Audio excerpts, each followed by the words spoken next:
বিহার ভোটের আগে বাংলা বিহার সীমান্তে নাগা চেকপয়েন্টের উদ্বোধন মালদা জেলা পুলিশ সুপারের। সামনে বিহার বিধানসভা নির্বাচন।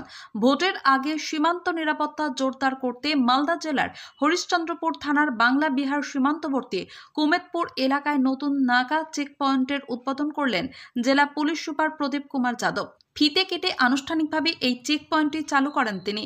এদিন জেলা পুলিশ সুপারের সঙ্গে উপস্থিত ছিলেন চাঁচল মহকুমা পুলিশ আধিকারিক সোমনাথ সাহা, হরিশ্চন্দ্রপুর থানার আইসি সহ জেলা পুলিশের অন্যান্য আধিকারিকরা। পুলিশ সূত্রে জানা গিয়েছে, সীমান্ত এলাকায় নজরদারি আরও জোরদার করা এবং দুষ্কৃতিমূলক কার্যকলাপ রুখতে এই উদ্যোগ। পাশাপাশি ঝড় বৃষ্টি, সাপ কামড়ের আশঙ্কা ও নিরাপত্তাহীনতার মধ্যে এতদিন কর্তব্যরত সিভিক ভলেন্টিয়ারদের যে অসুবিধা হতো তা দূর করতে স্থায়ী চেকপয়েন্ট নির্মাণ করা হয়েছে।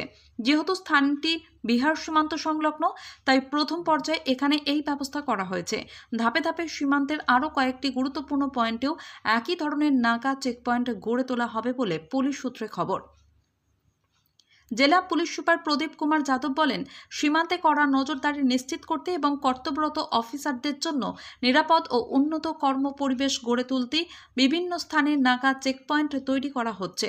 বিহারে ভোটের আগে সীমান্তে সর্বোচ্চ সতর্কতা জারি রয়েছে। নিরাপত্তা বজায় রাখতে পুলিশ সবসময় তৎপর। চাঁচলেও দুটি নাগা চেকপয়েন্ট ও একটি জিম সেন্টারের উদ্বোধন করা হলো। এছাড়াও এদিন চাঁচল থানার খড়বা ও গালিমপুর এলাকায় আরও দুটি নাগা চেকপয়েন্ট উদ্বোধন করেন পুলিশ সুপার। পাশাপাশি চাঁচল থানায় একটি অত্যাধুনিক জিম সেন্টারের উদ্বোধনও করেন তিনি। সেই অনুষ্ঠানে উপস্থিত ছিলেন অতিরিক্ত পুলিশ সুপার আলী আব্বু বাক্কার এবং অন্যান্য পুলিশ আধিকারিকরা।